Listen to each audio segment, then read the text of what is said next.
Paz do Senhor Jesus Cristo. Eu trabalhei num lugar e ali chegou um rapaz para trabalhar comigo,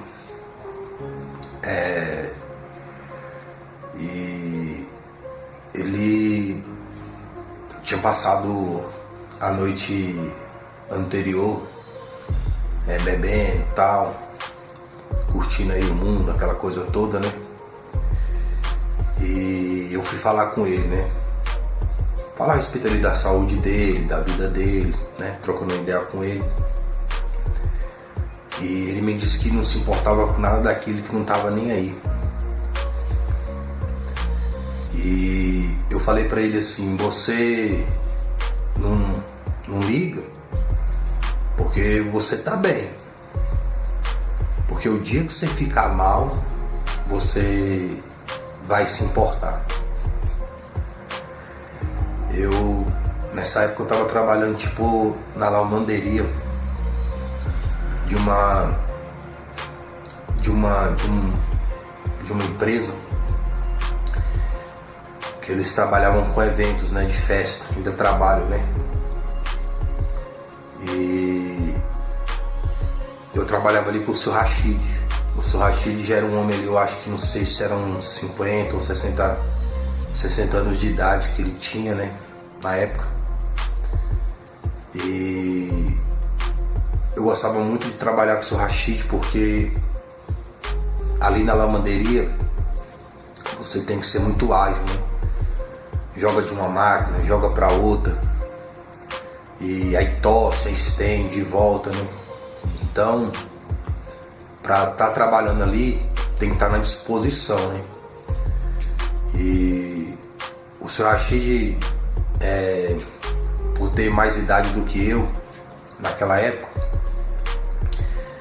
eu ficava admirado com ele, né? E ele muito ágil, muito forte, né? E às vezes quando lava uma roupa, uma cortina de festa, a água ela fica mais pesada, né? Eu jogava na máquina, jogava pra ele, a gente torcia, aí jogava na outra, aí pegava seca, botava dentro da máquina, depois pegava, estendia no varal. E ali a manhã toda, aí parava, almoçava à tarde, né? E nesse dia o seu Rashid não pôde ir, porque ele também mexeu ele tinha uma chácara, ele tinha plantação, ele trabalhava com feira também, tinha um dia da feira, né? Dele estar na feira. Então ele me falava que ele trabalhava ali e dali ele já ia para a chácara dele, né? Muitas vezes ali capinar, alguma coisa assim, e eu ficava admirado, né? Ele com aquela idade, com aquela disposição, ele em forma física, né? Ele assim magro assim, mas, né, dividido, né? Ter uma boa massa muscular ali, para quem não faz musculação nem nada, né? Era um rapaz mais jovem, mais novo do que ele. Eu acho até mais novo do que eu, né? E eu até falei com o dono da empresa que quando fosse assim, deixasse eu trabalhando sozinho. Por quê? Porque o rapaz ele não aguentava trabalhar. Ele me atrasava o serviço. Eu batia a roupa na máquina e quando eu jogava para ele pra gente torcer, ele estava disperso. Ele estava mais ligado no telefone. Ele não conseguia ter aquela agilidade toda. Então às vezes acabava atrapalhando. Se eu tivesse sozinho, eu já pegava, eu mesmo já dava um jeito de torcer, já estendia, já voltava, já botava as outras, né? E ele não tinha esse pique de trabalho.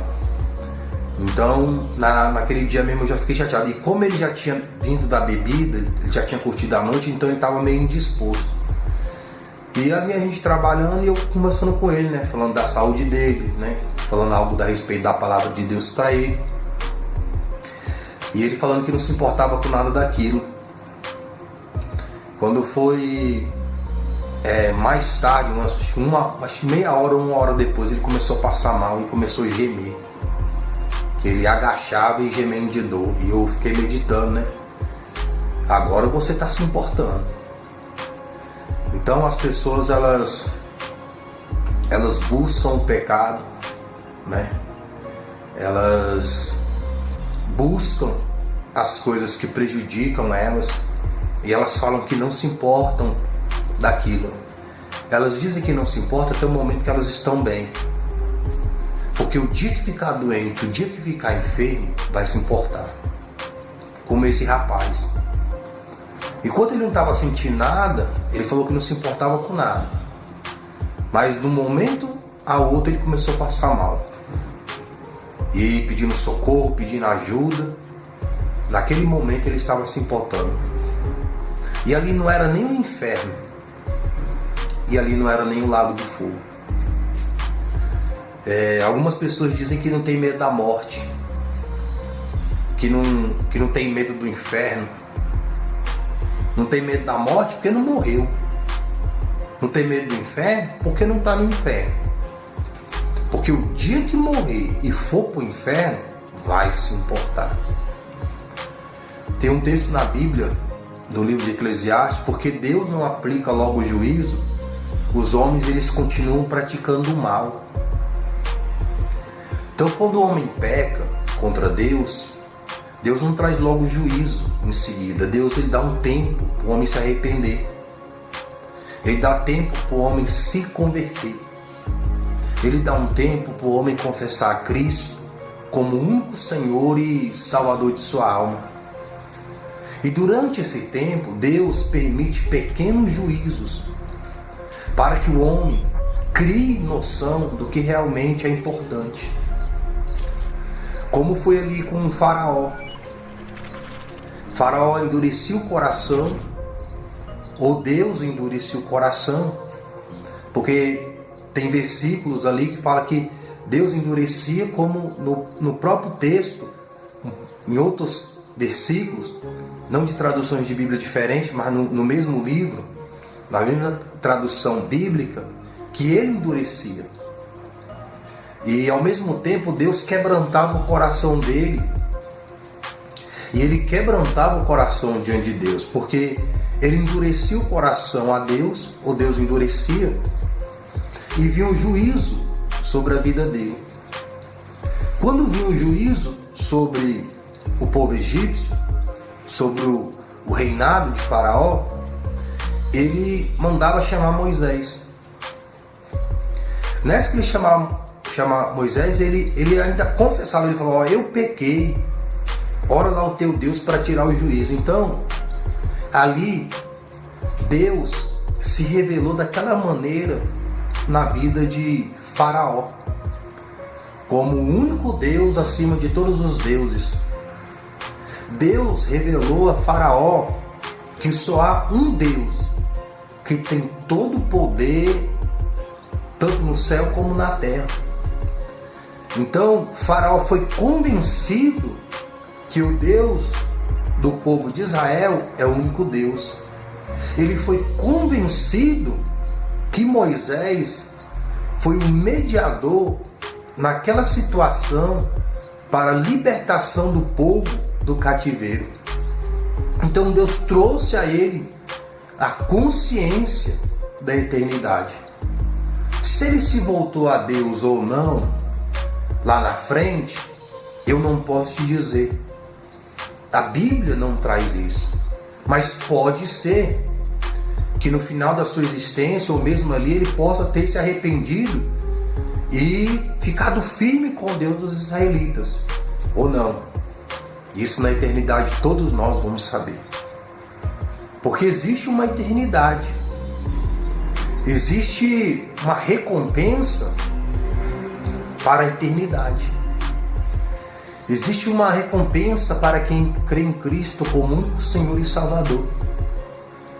Existe um reino de louvor, de honra e de glória para quem persevera no arrependimento, na confissão e na conversão ao Senhor Jesus como único Senhor e Salvador.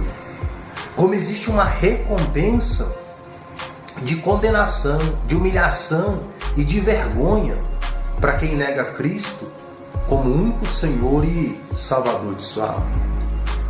Mas algumas pessoas vivem neste mundo como se não existisse a eternidade, como se não existisse Deus, como se não existisse o juízo de Deus, Tem pessoas que vivem como se não existisse o inferno.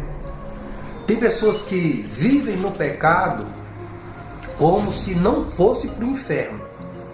Tem pessoas que vivem aqui sem arrependimento, sem confissão, sem conversão a Cristo como único Senhor e Salvador de suas almas. Porque elas não creem no juízo de Deus para a vida eterna. Elas não se importam com isso neste momento. Mas quando passarem para a eternidade, elas vão se importar. E infelizmente, para essas pessoas que não se importaram aqui, vai ser tarde demais. A Bíblia diz que ali no tempo de Noé, Deus levantando Noé, Deus falou que traria um juízo para aquela geração. E a única escapatória, o único meio de livramento, de salvação, estava na arca. Que hoje a arca simboliza o Senhor Jesus Cristo, como o único Senhor e Salvador da alma. Muitas pessoas ali não deram crédito à mensagem de Noé. Não deram crédito à arca até o dia do dilúvio. Porque quando veio o dilúvio, eles não procuraram as festas. Quando veio o dilúvio, eles não procuraram os prazeres. Não procuraram os vícios. Não procuraram as bebedices. Não procuraram as amantes. Eles não procuraram o que estava no mundo. Quando veio o dilúvio, eles procuravam o que estava em Noé. Eles buscaram a arca, está na arca, o único lugar de refúgio, de salvação da destruição daquela época. Mas só que quando eles foram buscar a salvação daquele juízo, a porta já tinha sido fechada e lacrada por fora. Nem Noé poderia mais abrir aquela porta. Nem se ele quisesse, ele poderia mais abrir aquela porta, porque ela foi lacrada por fora. Assim é o homem nos dias de hoje. Existe um juízo para quem nega Cristo como único Senhor e Salvador. Existe um juízo para quem não se arrepende dos seus pecados, para quem não se converte a Cristo como único Senhor e Salvador. Quando vir o juízo, o dilúvio da eternidade, essas pessoas vão querer ir para a arca. Elas vão querer ir para Cristo, mas a porta já foi fechada. A porta já foi lacrada por fora. Veja lá no texto, Gênesis capítulo 6, quando conta a história de Noé, que a porta ela foi lacrada por fora. Deus a lacrou a porta. Quando Deus fecha uma porta, ninguém pode abrir essa porta. Mas quando Deus abre a porta, ninguém pode fechar. A porta é Cristo, como único Senhor e Salvador da alma. A porta está aberta. Mas a Bíblia fala como foi no tempo de Noé. Preferiram os prazeres do mundo. Preferiram as coisas do mundo. Não se importando com a eternidade. Não se importando com o juízo. Eu lembro de uma matéria quando surgiu a lei seca. E foram fazer uma entrevista com uma jovem. E perguntou se ela não se importava de beber e dirigir. Ela disse que não. E a repórter perguntou para ela: você não se importa com a multa? Ela disse que pagaria a multa. Eu quero te pagar que a multa dos nossos pecados não se paga com ouro e nem com prata. Nem todo o dinheiro desse mundo pagaria a multa, a conta dos nossos pecados.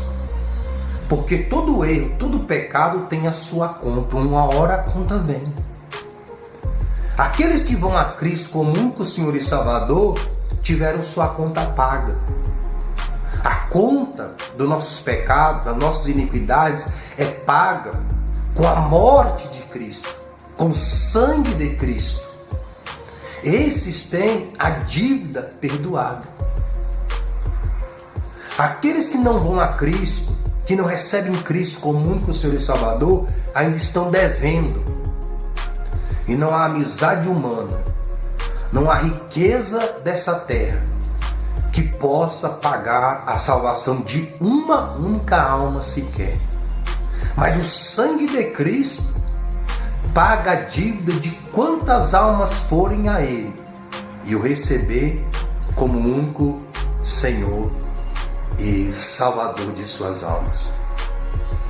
As pessoas vivem como se a conta não fosse vir. Elas vivem como se elas mesmas pudessem pagar essa conta. Elas vivem como se não existisse a cobrança. Mas um dia a conta vem. E se você não estiver em Cristo e Cristo não estiver em você como único Senhor e Salvador da sua alma, vão ter que pagar essa conta no lago de fogo. Vão ter que pagar essa conta no Hades. E é uma conta que não tem como ser paga. É uma prestação que não tem fim. Porque não existe purgatório e não existe reencarnação. Existe um juízo de Deus, um juízo de salvação e um juízo de condenação. Existe uma recompensa de bênção ou de maldição, dependendo se tem Cristo como único Senhor e Salvador ou se não tem Cristo como único Senhor e Salvador. A Bíblia fala dos filhos da desobediência. Quem são os filhos da desobediência? É os que não confessam, os que não se convertem a Cristo como único Senhor e Salvador. Porque você receber Cristo como único Senhor e Salvador é obediência a Deus. Quando a pessoa nega Cristo, não recebe Cristo como único Senhor e Salvador, está chamando Deus de mentiroso. Está falando que Cristo não é o caminho. Está falando que Cristo não é a verdade. Está falando que Cristo não é vida eterna. Quem são os filhos da mentira? Os filhos de Satanás. É os que recusam-se a se arrepender dos pecados.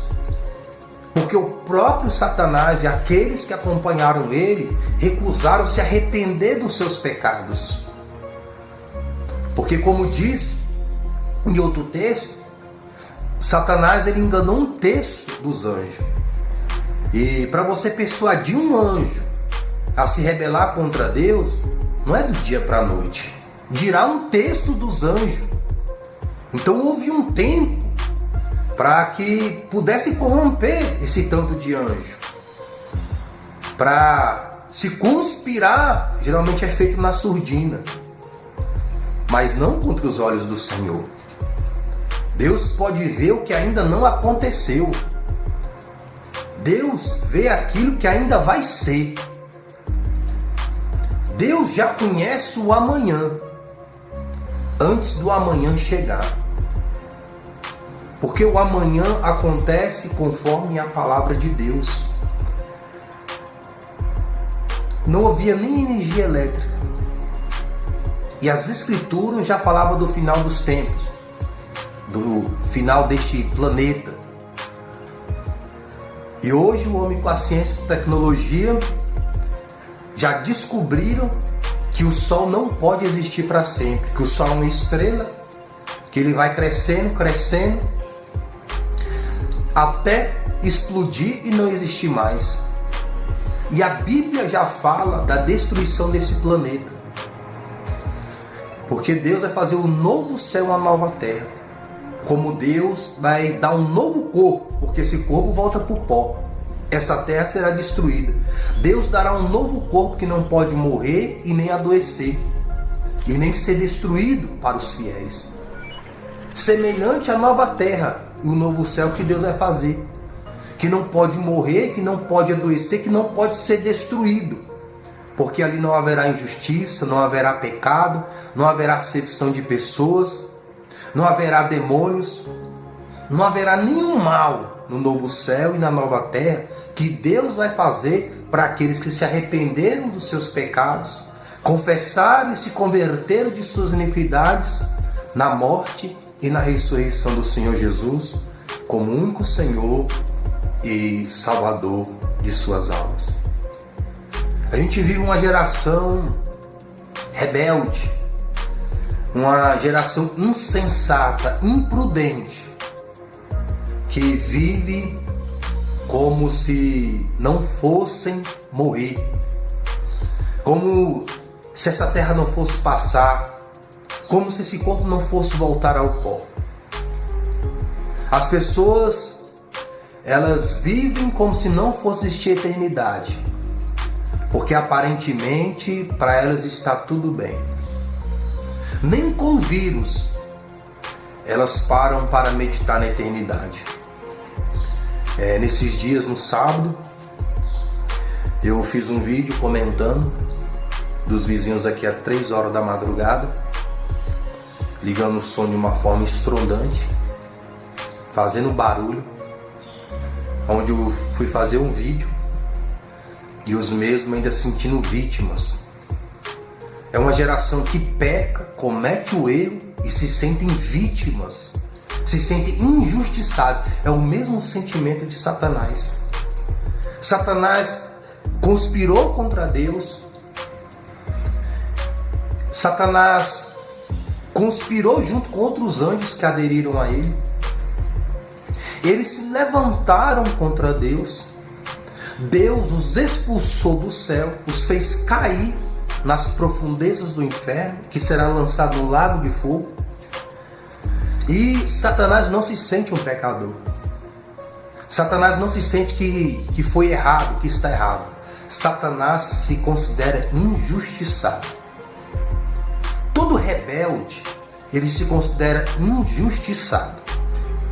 Ele pratica o erro, faz o erro, não se arrepende, não confessa, não converte, recebe o juízo do seu erro, e aquele que aplicou o juízo, que não errou, que não pecou, que não fez nada de errado, eles consideram como se estivesse errado.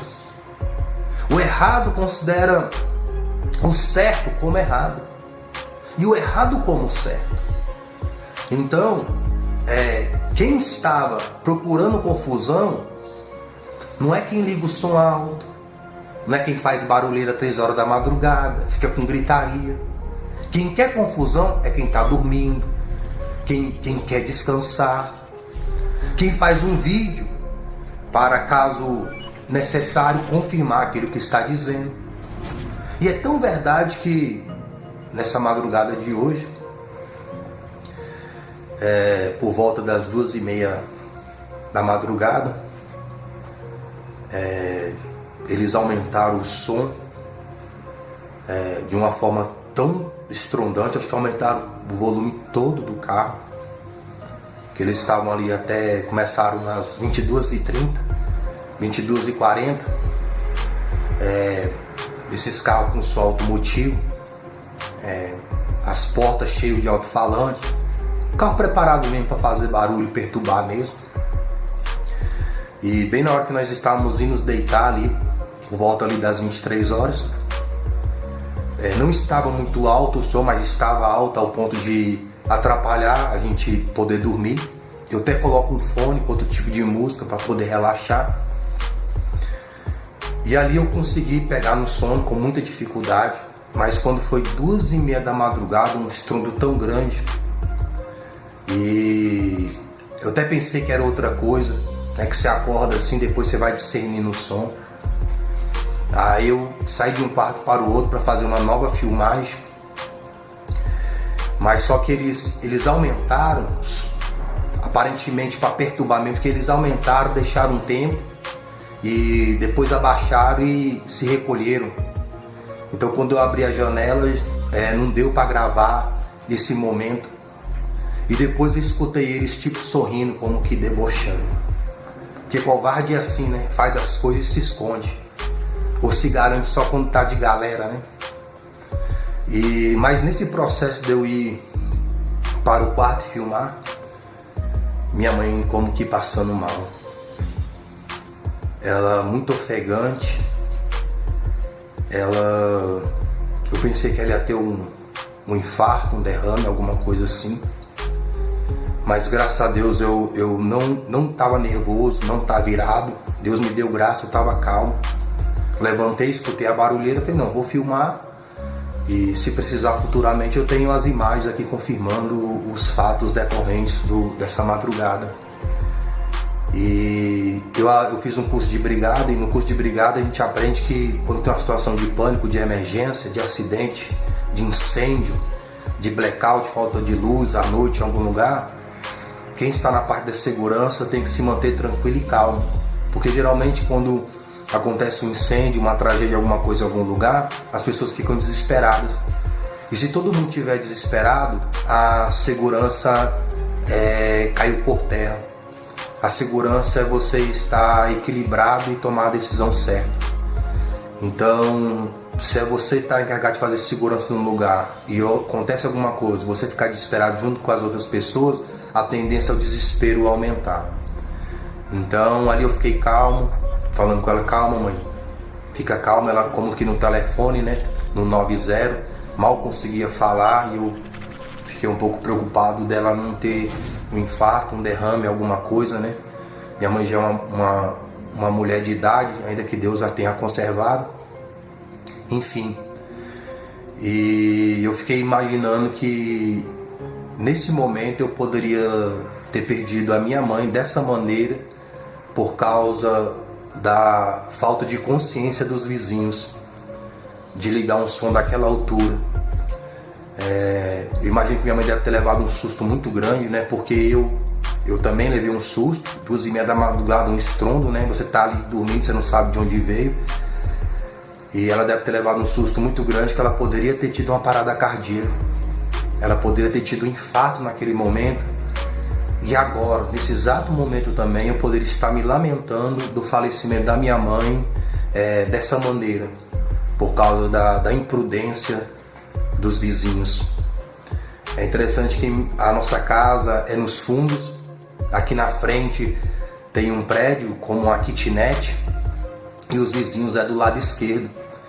E abaixo desse prédio tem uma família com 4 crianças, todas pequenas e 2 bem pequenininhas. Ali é um irmão e irmã que eles trabalham com geladeira, com máquina de lavar, consertando e vendendo. Ela faz docinho, né? Então eles moram ali também. E eu fico pensando esse sonho estrondante na madrugada e as crianças acordando assustadas. E esses vizinhos não têm consciência disso. É porque eles acreditam que a conta não virá. Mas um dia a conta vem. E a conta, quando é só para essa vida, ainda é uma oportunidade de nos arrependermos e nos voltarmos para Cristo como o único Senhor e Salvador da nossa alma. Mas quando a conta vem para a eternidade, aí não adianta mais se arrepender, ainda que todos se arrependerão. Aí não adianta mais crer em Cristo como o único Senhor e Salvador, porque todos lá no inferno, no lago de fogo, acreditarão que Jesus Cristo é o único Senhor e Salvador, e vão se lamentar a vida toda pela oportunidade perdida, como aqueles no tempo de Noé que se lamentaram da oportunidade perdida de estarem na arca, salvas pela palavra de Deus. A Bíblia também fala de uma época de Sodoma e Gomorra, e a Bíblia fala que ali havia o justo Ló, e o povo de Sodoma e Gomorra não se arrependeram e não se converteram, não se confiaram na palavra que Ló pregava. Muito pelo contrário, até desdenhavam ele, falando que ele queria ser melhor do que os outros, que ele queria ser o juiz em tudo. porque o juízo de Deus, da palavra de Deus sobre a eternidade estava sobre ele. Mas o povo de Sodoma e Gomorra não deu crédito, isto é, até o dia que Deus derramou os seus juízos. E eles foram consumidos pelo juízo de Deus. Eles também agora estão se lamentando lá no inferno e ainda vão ser lançados num lago de fogo. Enquanto Ló está no paraíso, aguardando a ressurreição dos mortos em Cristo, para viver no reino de Deus, na justiça de Deus, no louvor de Deus para sempre, e ainda desfrutar do novo céu e da nova terra que Deus tem preparado para aqueles que permanecerem, perseverarem até o fim na confiança do arrependimento, da confissão e da conversão do Senhor Jesus Cristo como único Senhor e Salvador. Não viva a sua vida aqui como se não fosse existir a eternidade. Porque quem vive a sua vida aqui não acreditando na eternidade, na realidade, está morto espiritualmente. Se você quer estar vivo em Deus, se arrependa e confessa e se converte a Cristo como único Senhor e Salvador da sua alma. Agora, se você quer viver sem Deus na eternidade, continue então no pecado, continue na rebeldia, continue na loucura e na insensatez e na imprudência. Continue negando a Cristo como único Senhor e Salvador, através de suas atitudes, dos seus pensamentos, dos seus sentimentos. Continue ignorando a Deus aqui, continue ignorando a sua palavra, continue ignorando a sua igreja, continue ignorando aqueles que pregam a salvação no arrependimento, na confissão, na conversão do Senhor Jesus Cristo. Continue negando a Deus e a sua palavra, continue negando o Espírito Santo, continue endurecendo o seu coração aqui. Você não se importa, certo? Aqui. Porque se você morrer negando a Cristo como único Senhor e Salvador da sua alma, um dia você vai se importar. E será na eternidade. Mas lá a porta já foi fechada e lacrada por fora. Mas se você não quer viver sem Deus na eternidade, então você tem que começar a viver com Deus aqui. E para viver com Deus aqui, para a eternidade, tem que se arrepender dos pecados. Tem que confessar e se converter a Cristo como único Senhor e Salvador da sua alma. Quando você faz isso, você está indo à porta. E passando a porta, existe um céu de louvor, de honra e de glória inimagináveis. Existe um paraíso. Existem regiões celestiais lindas preparadas por Deus no seu reino. Porque como aqui na terra, existem várias belezas em várias regiões da nação brasileira. Fernando de Noronha, tantas praias bonitas e tantos lugares que você conhece por fotos ou pessoalmente. Existem tantos lugares bonitos em outras nações. Existem as 7 maravilhas do mundo e tantas outras maravilhas, tanta criação, cachoeiras, tantas coisas bonitas existem neste mundo. E se aqui neste mundo essas coisas nem se comparam às coisas que Deus tem preparado no seu reino e na sua justiça, porque lá também é como se tivesse várias regiões, vários estados, como se lá tivesse várias nações com várias belezas que Deus tem no seu reino. Porque esse mundo aqui é um reflexo de lá, e ainda é um reflexo aqui imperfeito. Porque aquilo que é perfeito não está aqui no que nós vemos, mas o que é perfeito está aquilo que nós não vemos, no reino e na justiça de Deus.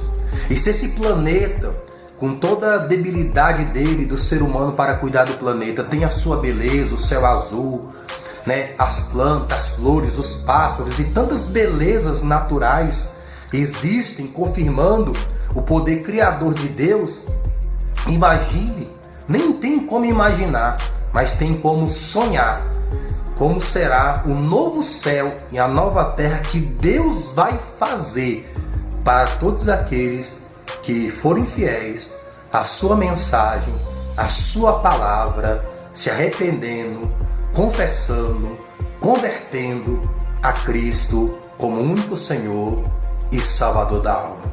Somente estes vão saber realmente o que é as maravilhas de Deus por toda a eternidade.